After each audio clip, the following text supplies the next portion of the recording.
Firstly, I will talk about root bridge election in spanning tree protocol. There are some important terms related to spanning tree protocol that we must know. The first one is bridge priority data unit. It contains the bridge ID, sender bridge ID, cost to the root bridge, timer values on root bridge. All switch exchange bridge priority data unit in order to select root bridge. The switch with the lowest bridge ID become the root bridge.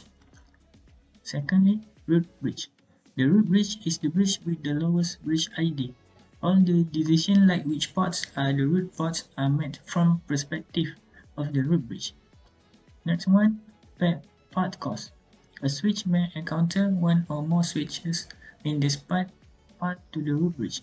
All the paths are analyzed and the path with the lowest cost will be selected. Designated port. The port which sends the best bridge priority data unit will be in a forwarding state.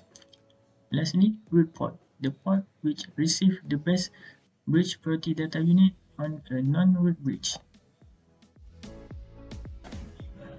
This is an example of how spanning tree protocol process.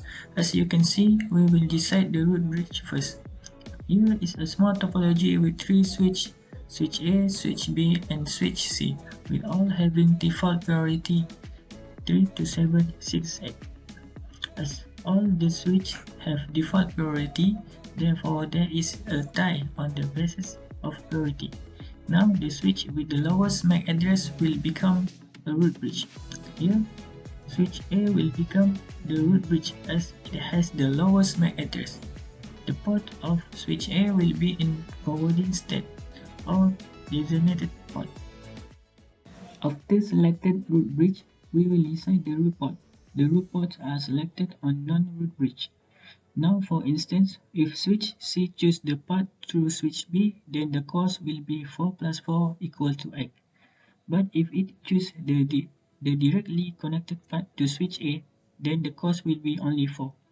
Therefore, both switch B and switch C will choose the ports connected to switch A as their root ports. Now the only thing left is to find which port will be in designated port and blocked port. Now, as the link between switch B and switch C has the same cost as the root bridge, the switch with the lowest bridge ID be in forwarding mode. Therefore, switch C port will be in designated port and switch B port will be in blocked port. Next, scaling the spanning tree protocol. STP works best when the switch network is kept relatively small. Limit the switch network size, not more than 7 switches should be involved. On an oversized network with switches that have too little CPU power, bridge protocol data units might not be sent and received properly, resulting in loops. We can use bridge protocol data unit skew detection features in Cisco that enable a switch to keep track of late arriving bridge protocol data unit and notify the administrator by means of syslog message. Lastly, configure a rapid spanning tree protocol. RSTP prevent network loops by blocking redundant ports. A blocked port will still receive data, but will not send that data out to other devices on the network. This ensures that switch will receive only a single copy of a packet. A primary advantage to RSTP network is that they offer high availability. Visual LAN. What is LAN? A group of computers or devices in the same place like campus that share the same physical network. So, VLAN is logical overlay network that groups together a subset of devices that share a physical LAN, isolating the feed for each group. VLAN allows network administrators to automatically limit access to a specific group of users by dividing workstations into different isolated LAN segments. There are 4 benefits of VLANs. Number 1 is to improve security, which it will reduce internal and external threats. Number 2 is easier fault management, which it can easily troubleshoot when error occurs because user is in different group and isolated from one another. Number 3 is to simplify administrations for network and manager. Number 4 is to improve quality of services, which user experience a better performance with the high traffic. We give you 4 examples of visual LAN. The first one is home network.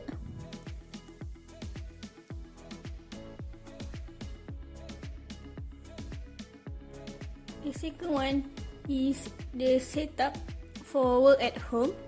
The third one, the basic home setup.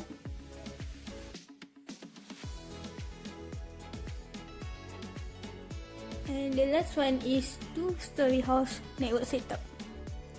The difference between VLANs, the visual LAN, and the normal LAN is visual LAN use multiple broadcast domain, while LAN use single broadcast domain. Also, VLAN will get better performance, fast data transmission, and gives more ownership, while LAN is easy to share, easy to configure, and low-cost basic implementation.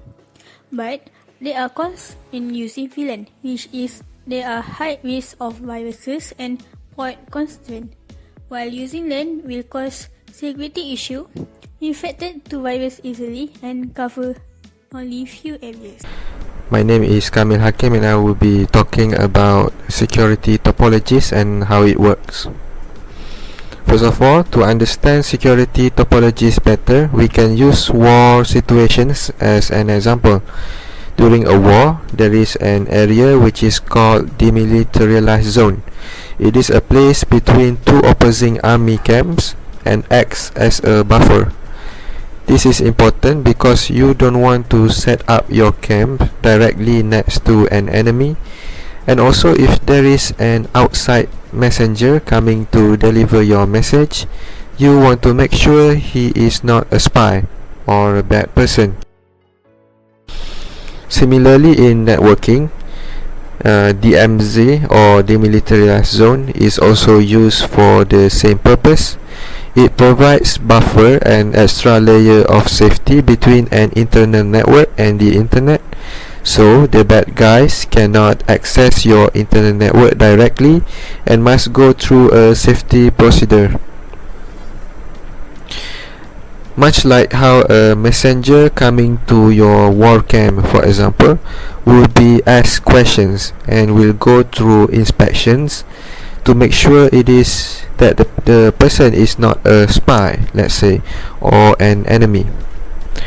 Servers such as web, FTP, mail, and remote access are put in the DMZ, so connections could still be made with the internet but is secure.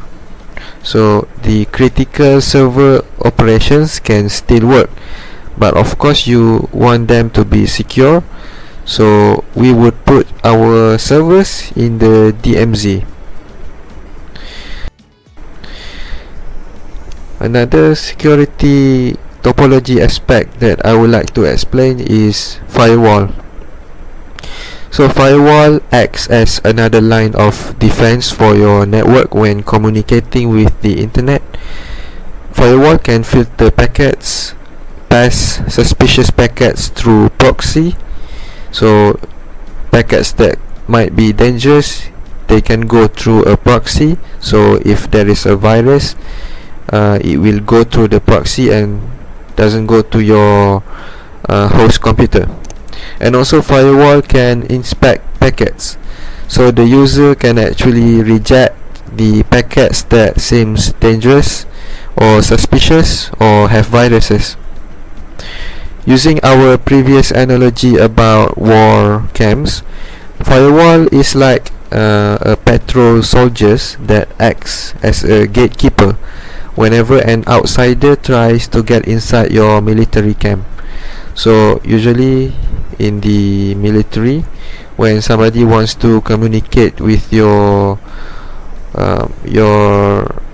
lieutenant or somebody in the military camp, they will have to go through the bodyguard or the gatekeeper in front of the gate itself. So firewall acts similarly like this. Now this topology that I'm showing you is the security topologies that combine the use of DMZ, the militarized zone, and firewall. So we can see here actually, whenever let's say somebody from the internet wants to communicate to the let's say web server, for example, they will go through the firewall first. So the firewall will filter packets that might be dangerous, like viruses, or simply packets that might contain anything suspicious. And then if it's okay, if it's passed, then it will go through the server itself, and then the communication can be successful.